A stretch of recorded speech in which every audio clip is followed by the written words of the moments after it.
আজকে আমার ঘরে মেহমান আসবে আলহামদুলিল্লাহ।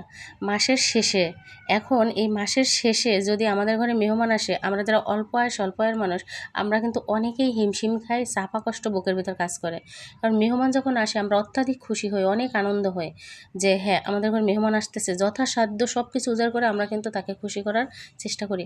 কিন্তু সেই মেহমান যখন আসবে, তখন যদি অল্প আয়ের মানুষ হই আমরা এবং মাসের শেষে থাকে, এবং তাও যদি পরিকল্পনা ছাড়া সংসার থাকে, তখন কিন্তু দুশ্চিন্তার কোনো শেষ থাকে না। সেই আনন্দটা কিছুটা হলেও কিন্তু মলিন হয়ে যায়। এই জন্যই আপুরা সবসময় আমি বলি যে হ্যাঁ এই আনন্দটা, এই খুশিটা যেন মলিন না হয়, সেই জন্য আমরা কিন্তু একটা প্ল্যান করে সংসার চালাতে পারি। আপনি দেখেন যখন মেহমান আসে না, নিজেরা খাওয়া দাওয়া করি, তখন কিন্তু কি খেলাম কি করলাম, একটু কষ্ট করে খেলাম বা কম খেলাম, তাতে কিন্তু আপনার খারাপ লাগবে না বা আমারও খারাপ লাগবে না। কিন্তু দেখেন যখন হঠাৎ করে আমার কেউ আপনজন আসবে বা দূর থেকে কেউ আসবে, আমার ঘরে যখন মেহমান আসবে, তখন যদি তাকে আমি সঠিকভাবে আপ্যায়ন করতে না পারি, তখন কিন্তু অনেক বেশি কষ্ট হয়। তো সেই জন্য আমি সবসময় কিন্তু আপুদেরকে বলি, আপুরা যাদের নিম্ন আয় আমাদের, তো আমরা কি করতে পারি, আমরা সংসারের শুরুতে মানে আমরা যখন সংসারটা শুরু করি তখনও যেন ডিসিপ্লিন নিয়ে চলি, সঞ্চয় করি, এবং মাসের যখন শুরু হয়, আমরা যখন বেতনটা হাতে পাই, তখনও যেন ডিসিপ্লিন নিয়ে পুরো বাজার লিস্ট করে আমরা বাজারটা করি এবং একটা বাজেট তৈরি করি। তো দেখুন আলহামদুলিল্লাহ আমার ঘরে মেহমান আসবে, আমি ঝটপট মানে মেহমান আসবে সকালেই শুনছি এবং সে দুপুরে খাবে, সেই জন্য কিন্তু ঝটপট রান্না করছি। কি রান্না করছি? করলা ভাজি, এখানে আছে পাতলা ডাল, তারপর হচ্ছে এখানে হচ্ছে মুরগির মাংস রান্না। আগে আপনাদের দেখাই, তারপর আমি কথা বলি যে কিভাবে এগুলো ম্যানেজ করা যায়। তো আসলে এই যে দেখেন হঠাৎ করে, তো এখানে মুরগির মাংসটা রান্না করছি, এখানে ওই যে লাল যে ডিম পাড়া মুরগি থাকে সেইটা, কারণ মেহমান কিন্তু অনেকেই এমন আছে যে সে হয়তো বা ব্রয়লার মুরগিটা খায় না, তো কে কখন কি খায় না খায় সেটা তো আসলে জানা মুশকিল, যে কারণে নর্মালি এইভাবেই রান্না করি যেন সবাই যেটা পছন্দ করে আর কি। তো সব সময় তো আসলে গরুর মাংস আনাটা সম্ভব হয় না, তো যে কারণে 1 কেজি গরুর মাংসে দেখা গেছে আমি 2 কেজি ব্রয়লার, এটা হয়েছে লাল মুরগি যেটা লেয়ার মুরগি বলে, এটা পাওয়া গেছে 2 কেজি 2.5 কেজি। তো যাই হোক আপুরা, যেটা বলি যে মেহমান কিন্তু খাবারের জন্য আসে না, মেহমান আসে ভালো লাগার জন্য। আপনার কাছে মেহমান আসবে হচ্ছে আত্মীয়তা রক্ষা করার জন্য, কিংবা একটু মনের মানে ভালো লাগার জন্য। যে আসে তারও ভালো লাগে, যার কাছে আসে তারও ভালো লাগে। এই আত্মীয়তার সম্পর্ক বা একটা আত্মার বন্ধন টিকিয়ে রাখার জন্যই কিন্তু মেহমান একে অপরের কাছে যাওয়া আসা করে। তো আপুরা, যেটা বলতেছিলাম যে হ্যাঁ আমরা মেহমান যখন আসে, আমরা নিম্ন আয়ের মানুষ যারা, তাদের মাসের শেষে কিন্তু খুবই প্রবলেম হয় মাস চলতে। অনেক আপুরাই বলেন যে আপু অনেক টাকা দিয়ে সংসার চালায়, মাসের শেষে কিন্তু হিমশিম খায়, আমি তো চালাতেই পারি না। তো ওই সব আপুরা ভাবেন তো যে তাদের ঘরে মেহমান গেলে বা মেহমান আসলে তখন আপনার কতটা কষ্ট হয় আপু। বিশ্বাস করেন আমি জানি যে ওই সময় যদি আপনি আপ্যায়ন ঠিক মতো না করতে পারেন, আপনার মাথাটা এলোমেলো লাগবে, আপনার বুকের ভিতর খুব কষ্ট হবে। তো সেই কষ্ট ভোগ করার চেয়ে মাসের শুরুটা খুব সুন্দর করে ডিসিপ্লিন নিয়ে চালানোটাই কিন্তু উত্তম। আমি অনেক বাজেট ভিডিও দিছি, অনেক প্ল্যান দেখাইছি যে আপুরা আপনারা প্রথমে বেতন পাওয়ার সাথে সাথে আয় লিখবেন, পাশাপাশি ব্যয় লিখবেন। ব্যয়ের তালিকায় সবার আগে থাকবে আপনি কত টাকা সঞ্চয় করেন, কমন ব্যয়গুলো থাকবে, পাশাপাশি ফর এমার্জেন্সি একটা আলাদা খাত থাকে। তারপরে এর মধ্যে বলে নিচ্ছি যে এই যে দেখেন পাশাপাশি করতেছিলাম হালুয়া, তারপর রুটি থাকবে এটা রাতের বেলার জন্য, তারপর হচ্ছে একটু সেমাই থাকবেন। এই ছোটোখাটো যে বিষয়গুলো মেহমান আপ্যায়ন, আলহামদুলিল্লাহ আমার সাধ্যমতো যেটা সেটাই চেষ্টা করাটাই উত্তম।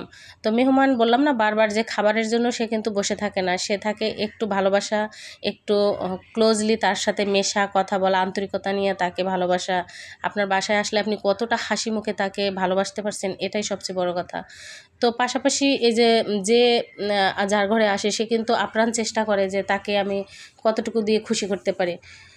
তো যেটা বলতেছিলাম আপুরা, যে ফর এমার্জেন্সি একটা বাজেট থাকে। আমি সব সময় বলি যে আপনারা হচ্ছে ফর এমার্জেন্সি একটা বাজেট রাখবেন, সেটা 2000 হোক 4000 হোক, আপনি আপনার আয়ের অবস্থা বুঝে। যদি আপনার অনেক বেশি আয় হয় আপনি অনেক বেশি এমার্জেন্সি রাখবেন, আপনার যদি আয় কম হয় তাও 2000 টাকা অবশ্যই আপনি এমার্জেন্সি খাতে রাখবেন।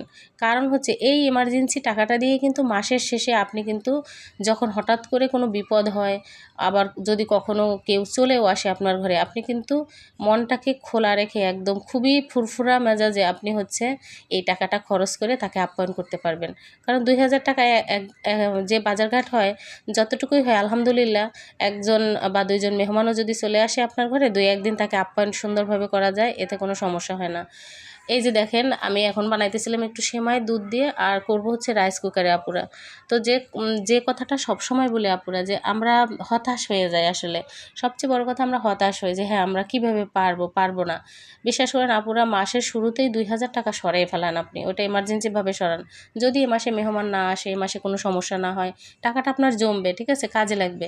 আপনি সারা মাসে আনন্দ ফুর্তি করে যে টাকাটা নষ্ট করবেন, সেই টাকাটা যদি জমিয়ে রাখেন, সেই জমা টাকাটা দিয়ে আপনার কোনো বিপদের সময় অথবা হঠাৎ কোনো উৎসব হয়েছে, সবাই আনন্দ করতেছে, আপনি পারতেছেন না, আপনার বাচ্চাদেরকে কিছু দিতে পারতেছেন না, সেই সময়টা যদি ওই টাকাটা আপনি ব্যবহার করতে পারেন, দেখবেন যে অন্য সময় আপনি অনেক ভালো খাওয়ার চেয়ে ওই উৎসব সময়টা অথবা ওই বিপদের সময়টা, যে টাকাটা আপনার তার চেয়ে 10 গুণ বেশি আনন্দ নিয়ে কিন্তু চলে আসে, 10 গুণ স্বস্তি নিয়ে চলে আসে। তো আমার আপুমনিরা অনেকদিন তো ভিডিও দিই না, সেজন্য ছোট ছোট কয়েকটা ক্লিপস নিয়ে রাখছিলাম আপনাদের জন্য। তো এইটা হয়েছে পরের দিন, মেহমান চলে যাওয়ার পরের দিন আর কি ভিডিও এখন যেটুকু করতেছি। আমাদের এখানে সরকারি লাইনের গ্যাস আছে আপুরা, আমি বারবারই বলছি, এর আগেও বলছি। তো আমি তো কখনোই সিলিন্ডার গ্যাস ইউজ করি না, সরকারি গ্যাস না হলে কারেন্টের চুলা ব্যবহার করি, ইলেকট্রিক চুলা যেটা, রাইস কুকার, এগুলো ব্যবহার করি।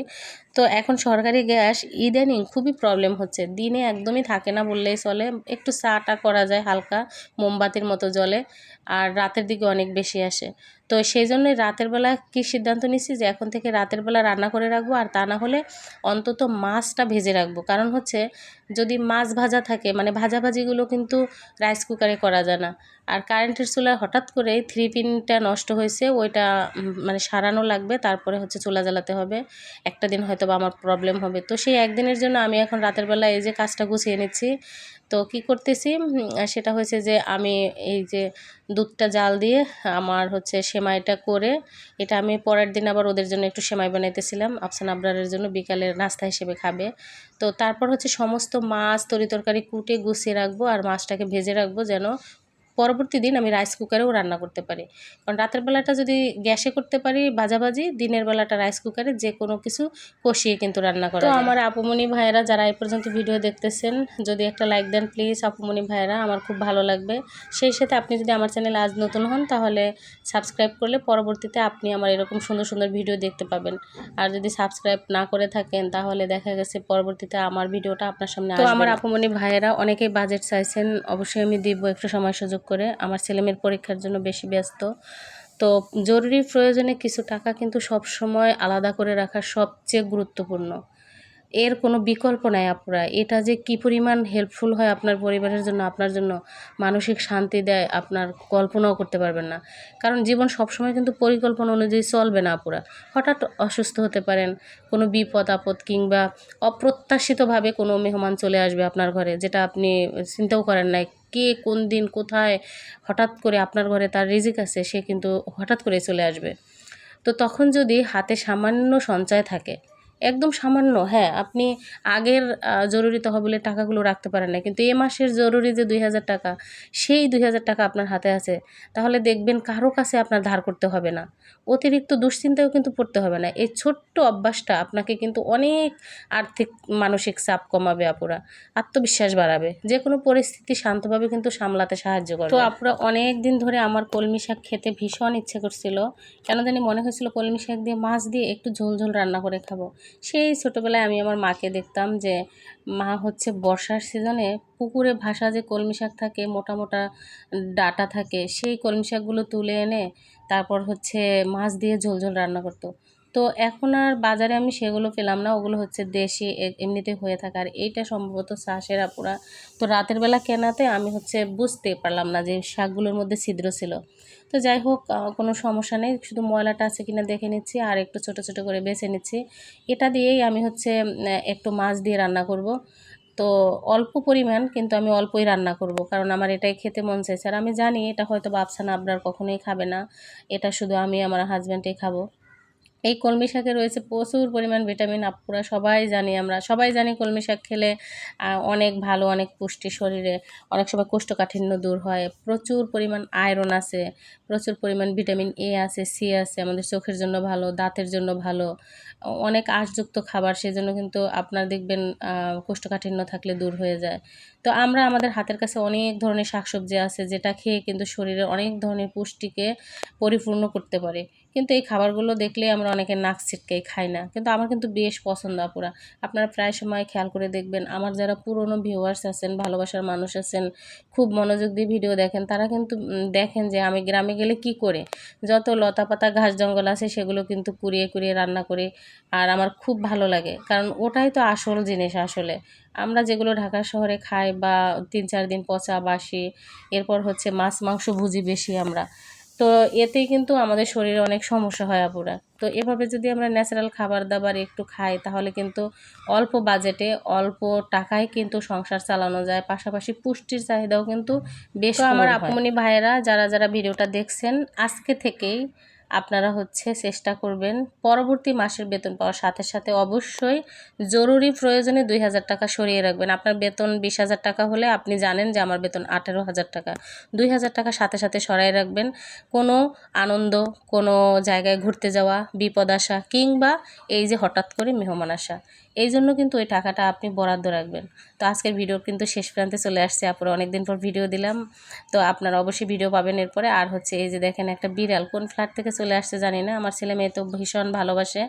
আসার সাথে সাথে ওকে একটা মাছ ভাজা ছিল, সেই মাছ ভাজাটা খেতে দিছে। আর বিড়ালটা আমার মেয়ের পিছন পিছন ঘুরতেছে, কোথাও যাইতেছিল না। পরে অনেকক্ষণ পরে আমি ওকে বললাম যে আম্মু যাও, কোন ফ্ল্যাটে জানি না, তুমি একটু নিচের সিঁড়িগুলো হেঁটে আসো, তোমার পিছন পিছন যাক, ও তাহলে ওর ফ্ল্যাটটা চিনতে পারবে। তো এই ছিল আজকের ভিডিও আপুরা, সবাই অনেক বেশি ভালো থাকবেন, সুস্থ থাকবেন।